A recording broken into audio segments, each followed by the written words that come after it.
Bonjour à tous. Donc dans cette vidéo, nous allons parler du fonctionnement d'une forêt de manière générale. Donc comment fonctionne une forêt, comment la vie s'y passe, mais aussi comment un sol se restaure de manière naturelle euh, et comment on peut, nous, en tant qu'être humain, bien agir avec la nature pour lui donner un petit coup de pouce, de sorte à ce qu'elle se restaure encore plus rapidement. Donc il y a vraiment plusieurs causes de la déforestation. Donc la première, c'est l'agriculture conventionnelle, qui est la monoculture, qui est vraiment de raser une forêt euh, pour y mettre un seul type de récolte, très souvent accompagné d'engrais, de pesticides et, euh, et de produits chimiques, donc qui finissent à la longue par appauvrir le sol et le tuer. Parce que oui, le sol est vivant, il y a énormément d'êtres vivants dans le sol. Dans une poignée de sol, il y a des milliards de bactéries, de champignons, de petits vers, de petits insectes qui participent à l'enrichissement de ce sol. Et aujourd'hui, voilà, l'agriculture et le mode de culture dans lequel on est plus intensif, ce qui veut dire qu'il pousse vraiment à augmenter les rendements, mais au prix de la vie du sol sur un certain nombre d'années, parce qu'arrivé à entre 15 et 20 ans en général, le sol n'est plus fertile, voire meurt si des produits chimiques sont utilisés dessus, et ça crée des déserts salés comme on trouve dans beaucoup d'endroits dans le monde. Donc pour commencer, euh, ce qui pousse en général dès qu'il y a juste un peu d'eau mise sur le sol, donc la pluie ou même que l'homme apporte de l'eau sur le sol, ce sont des plantes qui poussent assez rapidement et qui ont une durée de vie assez courte.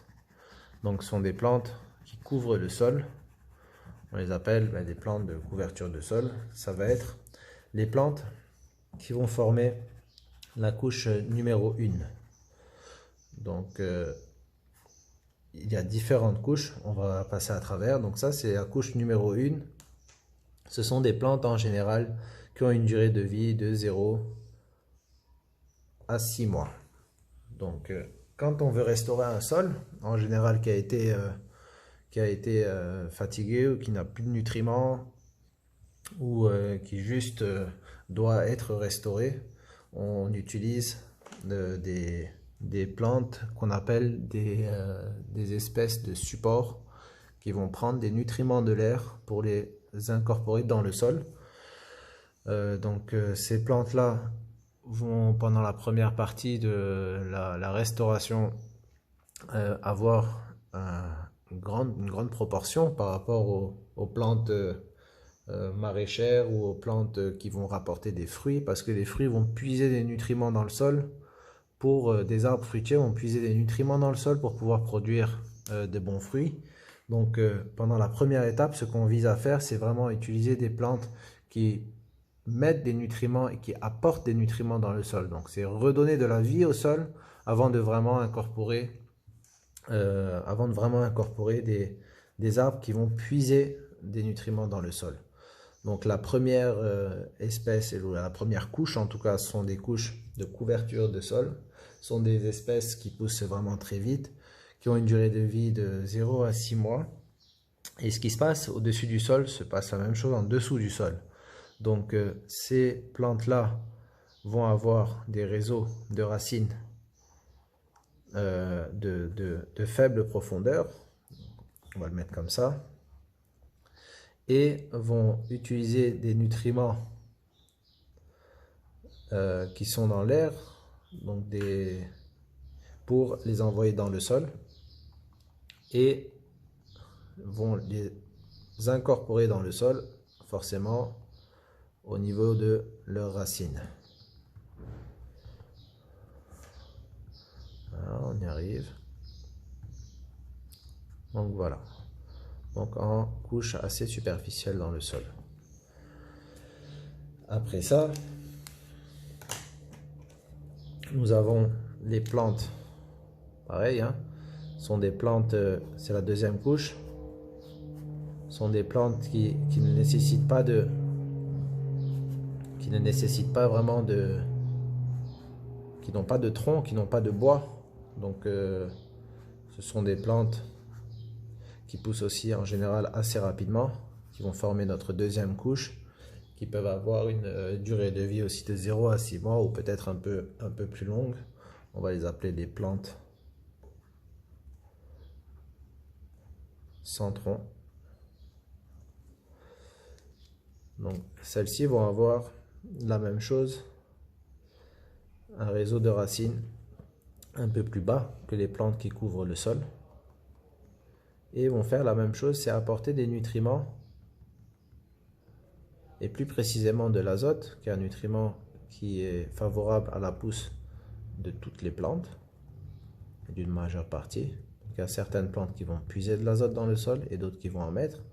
Donc on voit que cette plante-là, avec des racines un peu plus basses, apporte des nutriments dans le sol à une profondeur différente. Donc ça va former, cette famille de plantes va former la deuxième couche. Après, nous avons la troisième couche, qui est vraiment des arbustes en fait. Ce sont des plantes qui ont des petits troncs, des petites branches. Donc ce sont des plantes en général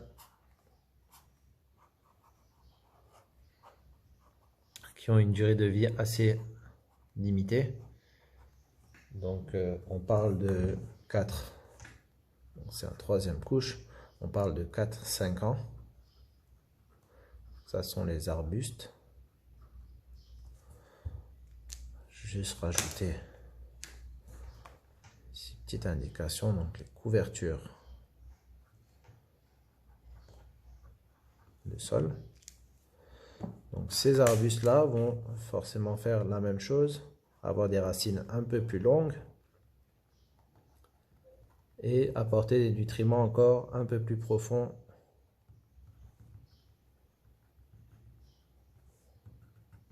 dans le sol.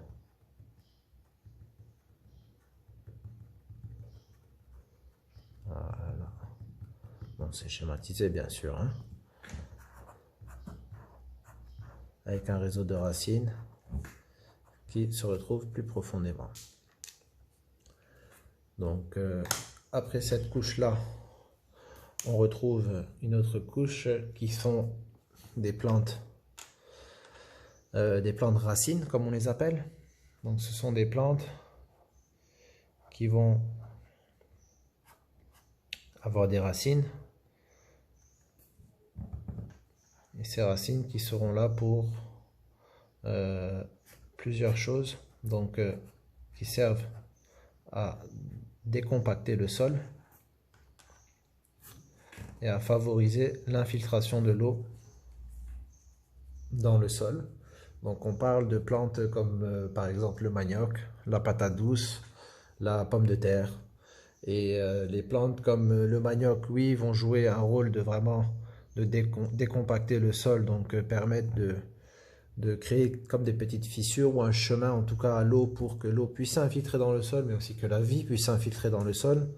Et la plante comme la patate douce peuvent jouer deux rôles, qui va être de vraiment décompacter le sol parce que c'est une patate qui pousse sous le sol, donc qui crée de la place dans le sol.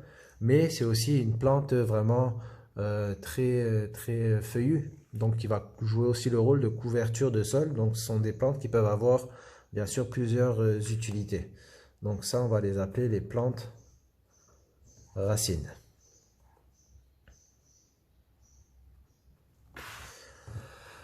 Donc voilà, on arrive à notre quatrième couche.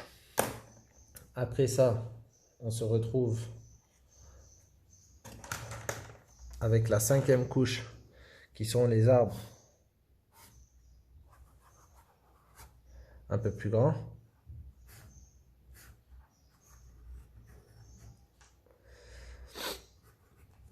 Donc ces arbres-là aussi vont avoir un réseau de racines qui va encore plus loin que toutes les plantes qu'on y trouve, et qui est la même chose, vont fixer l'azote dans le sol, donc le capter de l'air, parce que l'air est composé à 80% d'azote, on le rappelle. Donc va capter ce nutriment qui se trouve naturellement dans l'air pour l'infiltrer et l'enfouir dans le sol.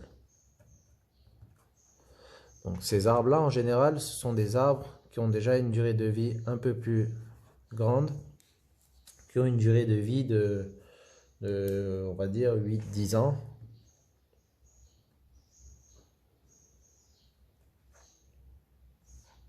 Donc on va les appeler des petits arbres.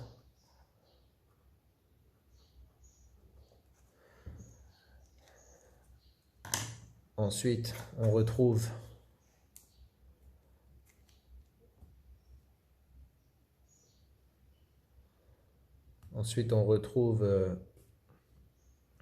les grands arbres.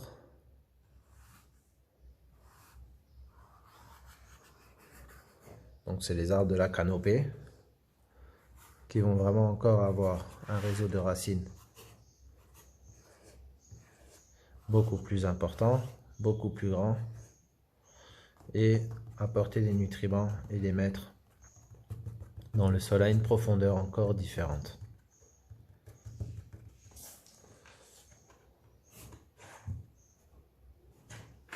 Ça, ce sont les grands arbres qui peuvent aller, on va dire, de 10 à X années. Parce qu'il y en a qui vont avoir 50 ans de vie, il y en a d'autres qui peuvent aller jusqu'à plusieurs centaines d'années. Donc 10 et plus. Ouais, on va laisser comme ça. Vient ensuite la 7e couche, qui sont les plantes grimpantes. Donc ce sont des plantes qui vont vraiment pousser sur les arbres, qui vont grimper aux arbres. On va se faire d'autres petites branches.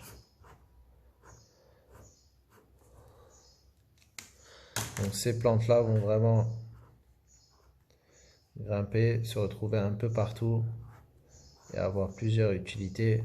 Donc il y a beaucoup de fruits il y a beaucoup de plantes grimpantes qui sont des fruits.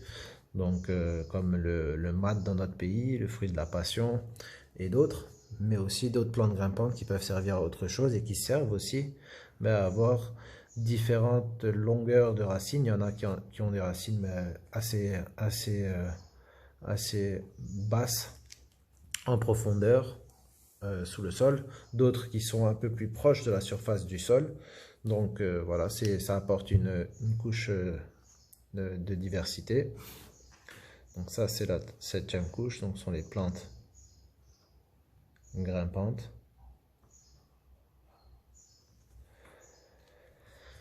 Dépendamment des climats dans lesquels on se trouve, on peut trouver une 8e couche qui sont, on va dessiner ici, donc qui sont les cocotiers ou le palme, les palmiers ou encore les rogniers. Donc c'est une autre couche d'arbres qui peut être plus ou moins grande selon les espèces, mais qui contribue aussi, dépendamment du climat dans lequel on est, qui contribue à la diversité de l'écosystème qui va se recréer. Donc voilà, on voit vraiment que la forêt commence donc petit, vers les couches inférieures, et ce sont les couches inférieures, donc les premières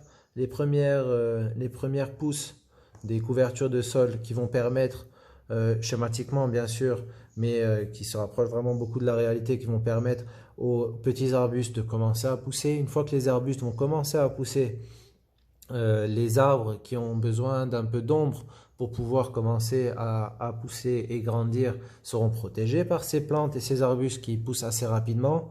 Et c'est là que la forêt s'installe tranquillement, progressivement au fil des années. Et déjà, chaque année, il y a une évolution de la forêt qui s'est installée. Et le but ultime de tout ça, c'est vraiment lorsqu'on a par exemple au fond, on a une couche, une nappe phréatique, une nappe d'eau qui est vraiment très basse. Le grand arbre qu'on arrive au final à faire pousser, qui va jeter ses racines très profondément dans le sol, finit par atteindre cette couche d'eau. Donc par capillarité, il y a l'eau qui va remonter sur ses racines, par ses racines, pardon, et forcément arriver à une certaine couche et en contact avec les racines de l'arbre suivant. Donc les racines de l'arbre suivant vont par la suite elles-mêmes absorber de l'eau et faire monter la couche progressivement jusqu'à la surface.